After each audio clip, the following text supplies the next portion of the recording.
My name is Gary Vaynerchuk. I'm the CEO of VaynerMedia. Thank you for having us. Before we get into this team, please introduce yourselves and tell everybody what you do. Amazing. I'm Claude Silver. I'm the Chief Heart Officer at VaynerMedia, and my job is to look after all the heartbeats, all the human beings. Nice. I'm Rick Sentine, Senior Account Executive on the Client Services team at VaynerMedia. Great. Go, Rick. Brittany King. I'm a proud project manager at VaynerMedia. Lawrence Edmondson, SVP of Tech, the one guy who speaks Klingon on the team. So Lawrence, let's get right into it. We've titled this Beyond the Business Case for Diversity. How do you see that? How does that translate in your mind, and what does that mean? Starting with me? Yeah, sure. So diversity, it's quite a buzzword, right? And we've all been to a lot of these panels where it's like, it's the same thing over and over. And shout out to the team. We wanted to make sure that you guys left empowered. Diversity, as I see it personally, means for me, it's a few things. It's showing up as you are and who you are, and making sure that what makes you, what you feel makes you different. In my case, I'm a Black African American, Caribbean American, by the way, Jamaica. Making sure that my experiences are a positive, instead of, wow, I don't fit into this room. So that's just me personally. Diversity for me, my dream is to just walk into a room and there be a whole bunch of us, not just one. I want to see a space where people don't have to feel like they have to restrict themselves, where they can be their whole self, but using that culture and those experiences to essentially just develop a better business solution or a business product. I think we all come from lifestyles that just fuel a culture that is valuable, and I want to see that in a way that's organic and meaningful, and that's basically what it means for me. I just like to keep it simple. Definitely adding on to Brittany's point, I would also like to add authenticity in that. Being a person from a diverse background doesn't necessarily mean you get to walk in the office and completely be yourself, or at least people feel like that. So adding on just being authentic in that space, showing up as you are, who you are. One funny conversation we had in the back that I'll bring here is how Black do we want to be on this stage? Yeah. But in that conversation, we realized how many other types of people have to actually ask that question amongst themselves. Yeah. And I was like, oh, wow, look at us already kind of. Yeah, Olympically trained to code switch. Olympically trained to code switch. All the time. So definitely authenticity. Cool. I think, so I think diversity actually is very holistic. I think everyone in this world feels other at times. And so if you take belonging and authenticity, I think the underbelly of that is creating a place where there's psychological and physical safety, so everyone can feel as though they belong and that they don't have to change who they are to fit in. They can just be who they are to fit in. I joined this industry 10 years ago, and not knowing anything about it leads me to my next question, which is, what is it about ad world that lends itself to a situation where we have conferences named Here Are All the Black People? From the three of you perspective, Britt, maybe we'll start with you. Ladies first this time, not just the end. That's why Lawrence was so confused. What's your perspective? How long have you been in the industry, maybe for all three of you? And what's your hot take on, how did we get here? Why even by the numbers of African Americans in the world, is this industry even under index? Most under index. This one itself under indexes more. Thoughts, and what's your kind of state of the union on the momentum, either negative or positive? So that was a lot, but I think there are a lot of ways to answer that. But how I like it. Exposure and education, I think, are the big factors there. I think we're underrepresented because we may not be exposed to the industry early enough. We may not have the same opportunities or the same bridge or connections or mentors to kind of take that role and put it into a perspective that's attainable to us. A lot of times for me, a visual representation of what I want to achieve to is important. And if there aren't that many visual representations, it's hard for the youth to even make the connection that there's an opportunity there. I think it is great that there are events like this because it provides a safe space for you to kind of learn and develop and understand and just figure out if this is a place you want to be a part of. I also think that our culture, Black culture and people of color, has always been in the forefront of whether it be music or entertainment, art, and now people are really understanding that there's we always knew, but there's monetary success behind that. So how do we take our culture and distill it in a way that can be sold to the masses, but it's still authentic? So events like these are important because it just makes sure that it makes the space visible, keeps it top of mind, and it forces people to really think outside of their own comfort zone, whether you are a person of color or you aren't. And I would hope that the trajectory continues as the numbers increase. Our culture becomes a bit more of just American culture and not just Black culture. And that's how I interpret the question. Rick? Yeah. Thoughts? I'll jump in there. Damn, what didn't she say already? One thing, I'll answer one of your questions. I've been in the industry for about 9 years now. And I will say 9 years ago, wealth of a difference. There wasn't an event like this for me. Yeah. A lot of people in media 9, 10 plus years, we had to find each other, whether it's MIMS or an organization that was up and coming for people of a certain background and diversity. So for me, it was kind of when you found someone of color that worked in media or advertising, it was yeah. Right.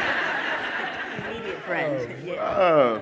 And then you can kind of talk about work situations and people understand it, people get it. And that's to other people that might not be a big deal, but for people of color, it definitely is. Yeah. So from 9 years ago to now, it's very different, especially media is different, social media is different. And now I think we're in a space where people are learning that you can actually give so much to this space. And I'm hoping that people are learning more about the positions and the opportunities that they can literally take their natural knowledge of wealth and things that they've worked on personally and bring that to an agency, because it's other people are trying to do it and it's cheesy. Yeah. Other people are trying to do it authentically and it's only so authentic, and just looking to create more spaces for people to provide the things they already have and just add onto it. Lawrence? Sure. No, that was a lot to answer. I've been in this industry for 2 decades, so I'm a digital OG. Yeah, been around for a minute. Thank you very much. When I started, we were just trying to figure this thing out, right? There was this thing called the internet, and we figured, wow, you could click on this thing and it would do something. And then there was this thing called Shockwave, Flash, and it was back in the day. I got company. I think the past 10 years or so is when, just looking back, that's when diversity in advertising is really, for me, I might be wrong, but that's when I started hearing these terms, right? We didn't used to have a chief diversity officer or the language to speak about this, right? Companies might have done something for Black History Month if you were lucky. There's still a lot of companies that don't even acknowledge it really. And it's mac and cheese and fried chicken. Oh my God, no, I've been there, bro. Yeah, I've been there. We've seen it. Yeah. Oh yeah. They shall remain nameless, the companies that do that. But I think in the last 10 years, with the advent of social media, right, there's been a lot more transparency, right? So then the whole thing has changed. And just to kind of sum it up, where I see this industry, there's about 42 million African Americans, I think, in this country right now, or somewhere a little bit north of that, right? If you look at the report that McKinsey put out last year called The Business Case for Diversity, right, which this panel is kind of named, following that, you'll see that the numbers are daunting in terms of how many people of color are in advertising in leadership positions, right? So, it's 3% of CMOs of the people they surveyed, right, are African American. or mixed race, right? So we got a lot of work to do. That's a short answer. Claude, how, sitting at the top of an HR function that we've obviously named with heart to kind of speak to, like I was stunned coming from entrepreneurship. I thought HR was the best. And like, so when I kind of like first introduced it at Vayner, maybe 2 or 3 years in, or 4 years after I was kind of doing it, I was like thinking everyone was gonna be thrilled because I can't scale. And I was like, hey gang, like we're bringing HR. And it was like literally the single least well-received thing I'd ever said in my life, to the point where after I left, I took some of the people that had worked in the industry before and like asked them, I'm like, yo, why did that not work well? And they're like, HR fires people. I was like, oh, okay. And like, they're not there for you, they're there for the CFO. And like all this stuff, I was like, wow, that's really interesting. We talk a lot, we're a East and West Coast and London-based organizations, so social issues are 24/7, 365. Anybody who's thinking about HR and social issues within their company, if you think it's rowdy now, wait till a year from today. This country's gonna be on super tilt about everything, right, with the election. But on this issue, how do you think about it? When it crosses, by not being an African American, same with me, when this issue crosses your desk, these issues cross your desk, when you're communicating internally and externally, how do you think about walking that line? In the same way that I have so much empathy of you saying, how black are we gonna be on this panel? When you're not black and you're talking about African American issues, you've got to figure out what your cadence is gonna be in there, And I'm a huge fan of context, so my adjectives change everywhere, always, all the time, and that could be conceived tremendous and authentic, or it can be conceived contrived and not. So we live in a very interesting world, sitting at the top of an HR function of 800 people. When we talk about where are the black people, when I'm sure these three or others have come to you and said, we don't have enough in leadership, different things of that nature, where does your mind go into those things? Yeah, it's a great question. I think my mind immediately goes to empathy and wanting to really be as kind and compassionate and understanding and remove myself from the equation, other than to just be there and understand what that sentence is like, or what that sentence would be like if you ever came over and said, like, Claude, we're serving, whatever, fried chicken, and I would die inside. Mm-hmm. I would literally die inside. And so with that said, I think the main thing is, what I think about a lot is like, how are we bringing people in? What's our funnel like? How much ammunition are we putting behind our hiring practices? Because if you look at, so we renamed the team, the department, as you know, from HR to people and experience. And our job, everyone's job, by the way, at VaynerMedia, is to serve and look after the people and experience, but especially mine and Gary's and the incredible team. And that experience starts when you first send in your resume to one of the people on the recruitment team. And so the opportunity for bias is very high right then and there. Mm-hmm. And then it gets really high when we bring someone in to interview. So this is what's on my mind. Mm-hmm. What are the checks and balances there? The practical natures of it. What are the practical natures? How are we doing interviewing 101, workshops, mm-hmm. So that we can confront bias in a way that it has candor? Because come on, most of us have bias. Yeah. I hate Patriot fans. That's right. Like the easiest way to not get a job at Vayner is to be from Massachusetts. That's right. Yeah. That is super real, by the way, on some real shit. Yeah. Like that runs through my mind more than what the person looks like when they walk in. You went to a wedding with a Patriot, and like she got I left my chief of staff's wedding this weekend early because there was too much Patriot talk. Yeah. That's real shit. So the thing is like we have to. What's on my mind constantly is training. What's on my mind is what is it like in this audience, for whatever I'm saying, how's it landing for you, because it's not about me. This is about everyone else that we are serving here at Vayner, and so. Got it. Yeah. So in 5 to 7 minutes, I want to open up questions because we want to get into like real talk, and if we control it, it becomes less real.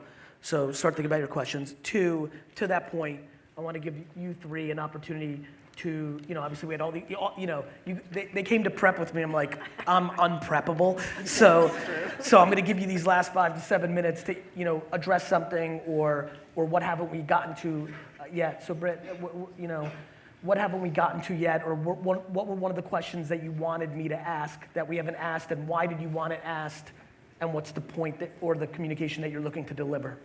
Sure. I actually think we touched on a lot of good topics already, but I think So go deeper then. Yeah. 'Cause we're up here. Sure. What's more real? I mean, if you want to look at personally, how do we manage the advertising industry but still stay true to ourselves and our culture, I think is a question that we all think about often. Rick and I talk about all the time, you build this professional persona in the workplace, because that is the standard that is expected, but how I may communicate with a peer or a coworker might be different. Like what my natural emotional reaction, sometimes it's like I have to take what I'm feeling and then retranslate it into a language or a delivery approach that meets the room. Are you going as real as I want to use different words so they're not misunderstood,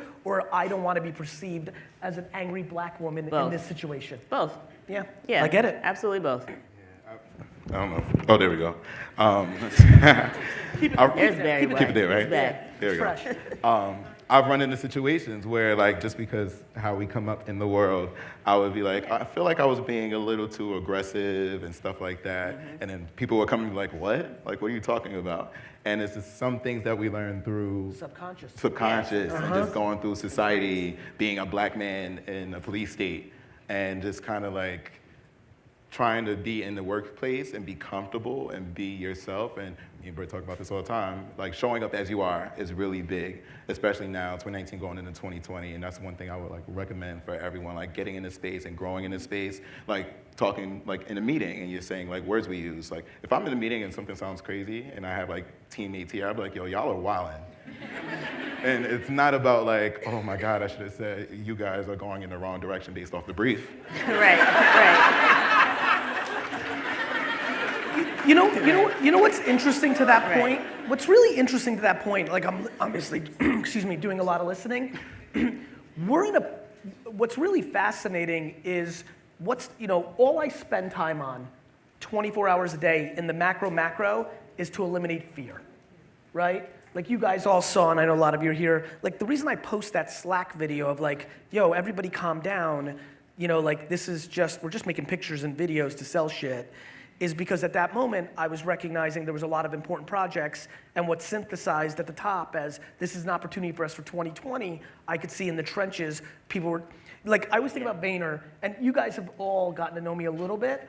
Here's what's crazy here's the struggle for the company side. I'm the CEO and dictator of VaynerMedia. I don't have a board.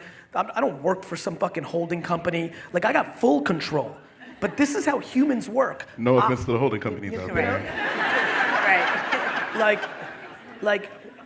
When I say to somebody hey, this is a huge opportunity. If we crush this, we have huge growth. Then they say to, they're an EVP or a C-suite. Then they say to an SVP, EVP, hey, this is a big, big opportunity. It's on Gary's radar. Somehow, at the VP level, I'll be I'll look at an exchange, I'll get an email, I'll see something, I'm trying to get in there. It's hey, if we don't win this, everybody on this project is fucking fired. And I'm how the fuck did that game of telephone get to that? And so when I hear about thinking about that, especially in your example, which is exactly the true example, yet, unlike 1984, is, in my opinion, and I'm sure many people agree with me here, will go over better in the room than not, because let's call it what it is, African American and urban culture became the culture. Yep. It just did. Yeah. There's no confusion. So as an owner, and at the top, I hear that, I'm like, man, it's funny. I think you would do better saying it the way that you naturally want to say it, which gets to the word diversity at its most macro, right? Transgen, everything, to the point of like, and by the way, this will stun many people in the room. I am shocked. No, I'm not shocked. Let me rephrase.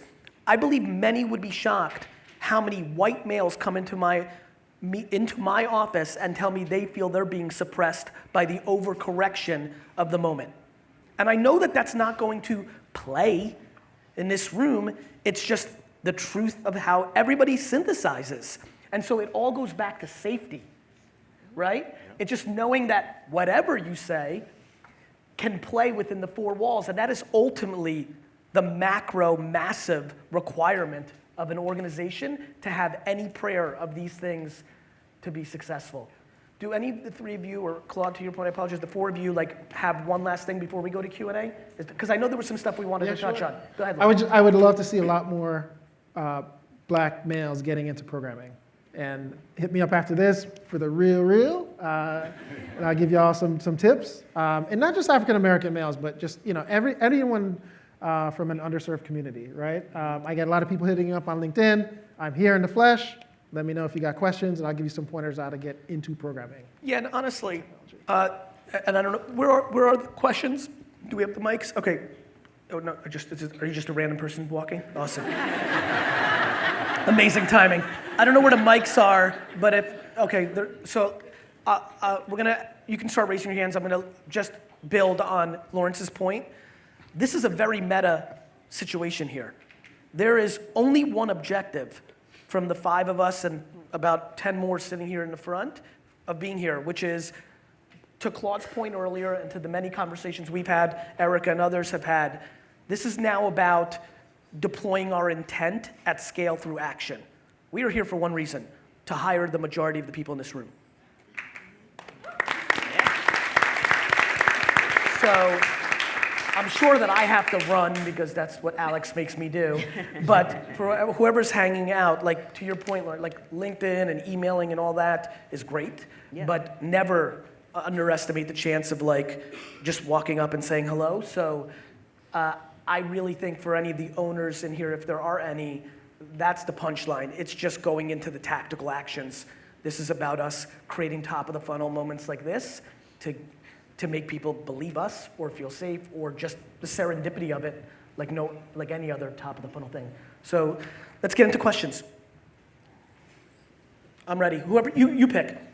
You got the mic. Hi Gary, it's Love. Love, where are you? Awesome. Stand up. Hi. Stand up. I'm really tall. Let's clap it up for Love. That's a fucking amazing name. Best fucking name in the place. You can't beat that name. I had put my hand up before you actually said the last comment. We go to these events quite often. I actually own my own company now, but people go to these events often. A little louder, I Can you apologize. hear me?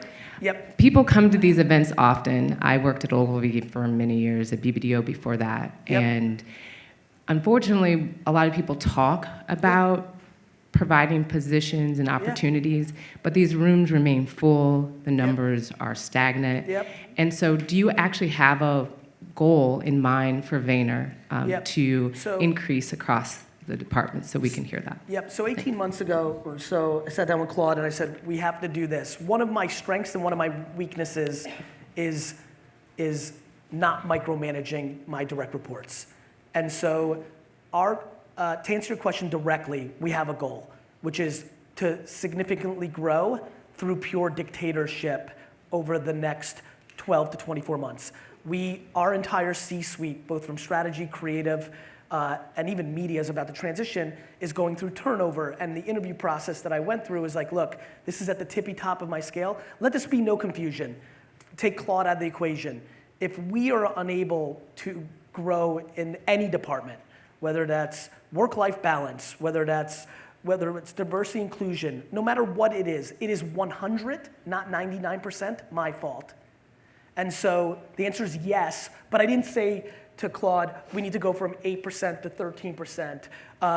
But for example, I did say to Claude and Erica knows this, and she's been crushing for us, which is why she was an important hire, and we picked the right person, because unlike situations in the past, I've dictated, right? But then it doesn't happen. That's just, you'd be surprised even when you're the dictator how often that happens. So the answer is yes, but I didn't say, hey, this needs to go from 9% to 14 or from 11 to 13. It was, I want to get the sheer numbers up and let's check in every 4 months on where that's going. And number two, more leadership. Look, this is the toughest thing sitting at the top. Lawrence was a real mitzvah, using a nice Yiddish word for all the Jews in the house, for us because you always want to hire the right person, but you also have other agendas. And to me, creating diversity and inclusion or anything else, let's go the other way, profit margin. We're highly non-profitable. Alan hates me, the CFO, because I'm always like looking at the gray. Whatever they may be, takes action. You know, we had the most senior tech position open. What I'm trying to do more of, because I've been an intuitive hire, is not say yes right away. You know how quick I hired you. You know, we hung for like 4 seconds. I'm like, you're fucking hired. I'm trying to be more thoughtful, but I'm also trying to give us more time to get more candidates in. And so just a lot of thought. The answer is yes. And if we're unable to achieve it and we'll be here a year from now and I'm thrilled to throw up the data, that's 100% my fault. I think real quick, the word quota is how I react to macaroni and cheese. Like, we don't look at quotas. There's no quota. It is always, this is top of mind. We're hiring the best person, and like we were just talking about with Lawrence, we hit the gold mine. But it requires us to force it. I told Eric and Claude, we're hiring more diversity and inclusion. Yeah. This is a fucking dictatorship. I don't give a fuck. True. That's what happened. Because I'll be very honest with you. Like, I'll be he's very- not I'll be even very- I'll joking. be- Like, what's that? that's actually, like, we're sitting up here like, And by the way, we've made certain strides, but we've made a lot more strides in the trenches. Now it's about more strides in leadership, and we're just gonna chip away. Like again, I'm just uncomfortably comfortable to sit up here and say, let's come back here a year from now, and somebody from HR, whatever, is gonna show the data, and if we're not there, there's just nobody. That's the beauty of, you know this, love, like, it's all our faults. If it's your business, it's 100% your fault. And I think that's how you get it done. Hi, panel. Hello. Over here. Hi. I'm Michaela. I am a strategist at PhD. And my question is, Do granted, you want a job? Yeah. Give me I always do. Sorry, team. Fuck PhD. But my question is, granted, diversity is the first step. We do need more of the black and brown faces in different companies. However, how do we ensure the inclusion aspect, meaning making sure your team is learning, growing, and being promoted at the same time and rate of their non-person of color counterparts? Good question. So Good question. I'm gonna jump in here real fast, and then I'll let the team take over. And I'm sorry, I know I just yapped a little bit, but here's how. At Vayner, our biggest strength, our biggest vulnerability is that we try to position the company as a honey empire, right? And I'm looking at all the faces that work here or have worked here, and we do, like that balance of, we actually 50.1 or 51.49, we value people that are kind and empathetic, you know, honey over vinegar, but we have to be an empire. It has to be a business. Like, for me, when I hear that question, I need to make everybody, whether they're African American or not, comfortable in communicating when they don't feel that somebody is doing the right thing by them, and that's period, end of story. That's how people need to be fired or slowed down in their promotion if they don't check the box of what you're asking to happen. It needs to be equal or one of the 4 requirements, but you need to get the feedback. My whole life is I'm not getting the fucking feedback enough from HR itself, or HR's not getting it, or what I'm asking everyone to do, which is to give it to me too. That's the game. It's about getting the feedback. You need to feel comfortable to be able to deliver that. Listen, you guys know this, and this goes for anybody, but wildly in the context of this conversation, a lot of people don't feel safe to tell the truth. And so if you don't say it, it never even has the chance to have a prayer to become real. And I'm uncomfortably empathetic for that. Make this 1947 all white people, and people don't feel safe just on title. People are scared to say something about their boss because they inevitably subconsciously believe they're going to get fired. So creating that culture is a real challenge, but that's the only practical way it becomes real. Sorry. Let's sneak one or two more in. This person in the yellow. Hello, how are you guys? Hey, Gary. Hi. My name is Elaine. I'm a recent college graduate from Georgia State. And I kind of found out about the industry late in the game. And I want to see kind of like what you guys are doing to like implement programs, not just at a college level, but more so at high school and middle school to give those students an opportunity, because oftentimes in minority communities, we're only told that we can be a doctor or a lawyer. And then kids who are creative, I feel like that kind of is why they stop being creative and they turn to other things because it's not being really funded and stuff like that. So what programs are you guys looking at implementing, or have you already implemented those programs? Claude? Yeah, I'll jump at that real quick. Thanks. Great question.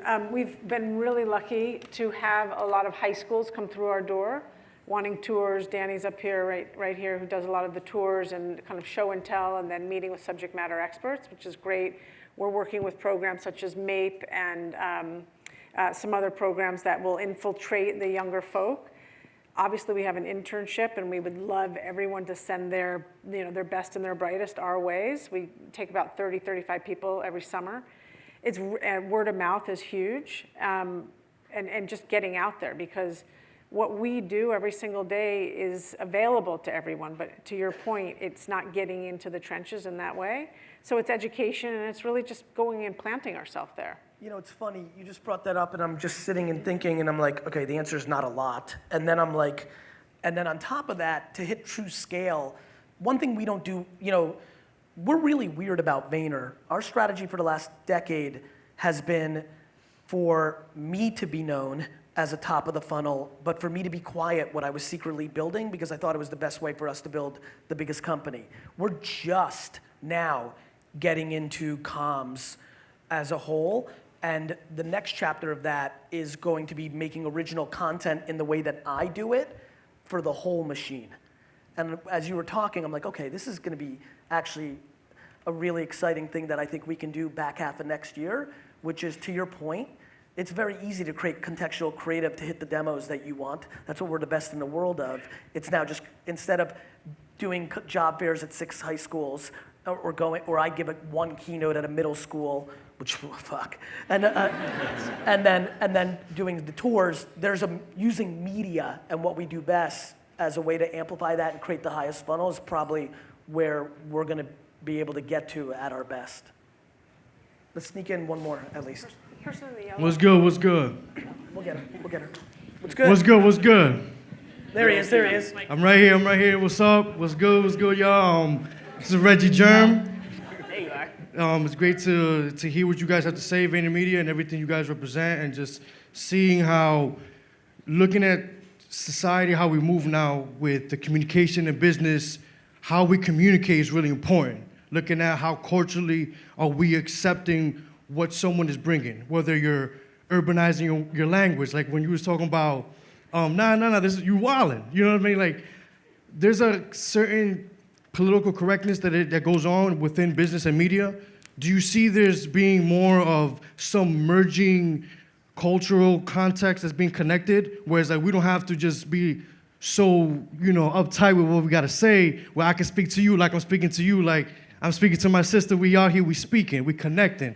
So how far is that really taking us where business and culture is able to merge more and less trying to accommodate to what someone else wants you to present yourself as? Yeah, I'm going to jump in on that one. I will say first and foremost, some of the best teams I've ever worked on are some of the most diverse teams. Mm-hmm. And your most diverse team will probably get you where you need to get to from a business standpoint. And then it kind of goes back to showing up as yourself. I remember working at an agency where I literally had to ask my VP why I've never been taken to the client after I got so much high regard with the work. And they literally said verbatim, and I'm not gonna call out the agency, but they were like, maybe you need to wear more button-ups, some more slacks, and stuff of that nature. And that made me feel shitty. Like, even if my job was good, it wasn't enough.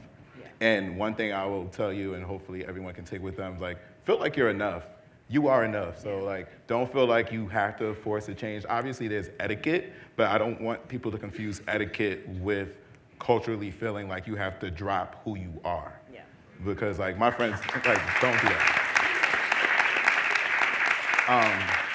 My colleagues that I work with, some of them here, like, they know me. Stop laughing.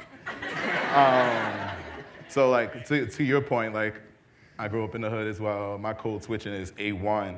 And at the same time, you know, you have clients, you have people that you need to just, it's more about having clear communication as necessary to get things done in the most efficient, appropriate amount of time. Yeah.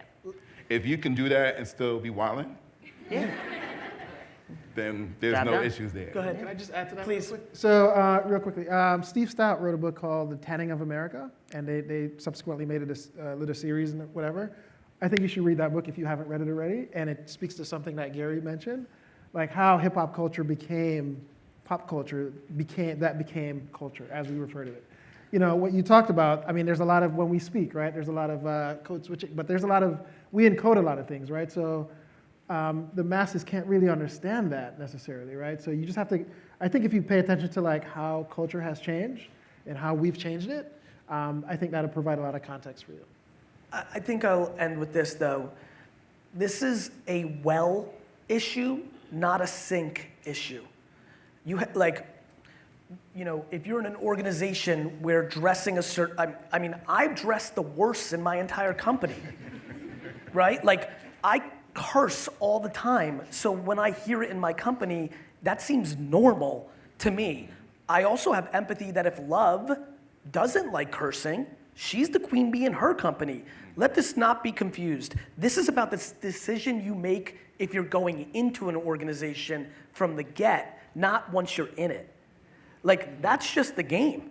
That's real life. I think people, you know, need to be thoughtful, and then you start getting into how many opportunities you have, what are you taking, and that gets into wealth more than even rate. Like, there's a million things that this goes into, but I do think it's important, you know, to understand that companies have their DNA. And I think that it, you know, it's, I mean, is everybody thrilled with what America's about? No, you live here though, and you make decisions. Everybody here can move. You're more than welcome to go to Sweden. And so I think about that from a company standpoint. If you're blessed enough to have the leverage to create as many options, and by the way, options are created in wild ways. You know, I get a lot of DMs and emails, as some of you may know. You know, sometimes it's just a game of numbers. You know, like, it's been interesting to how many people I just told, zap out 1,000 resumes. And they're like, but I've already sent so many. And, you know, then I'm like, how many? And they're like, 7. I'm like, you're talking about your fucking life and job. Like, how about 107? And so, you know, hacking to create options. And again, I don't want to stay on a stool, and you know, I'm going to have more options than a lot of people in this room, so I understand all that. But, you know, if you sign up for an organization where the CEO, where she's in a suit and she went to Harvard, like my whole life I got judged for being a shit student and being me, and judged in a different way, obviously, than the majority of this room, but in the business context, being a bad student in my era was the worst. And so, I think you have to really be thoughtful about where, because it's going to trickle down. Yeah. Cursing is not frowned upon at Vayner. It's gonna trickle down, and I think that is something that we have to be practical about. That's just the truth. Thank you.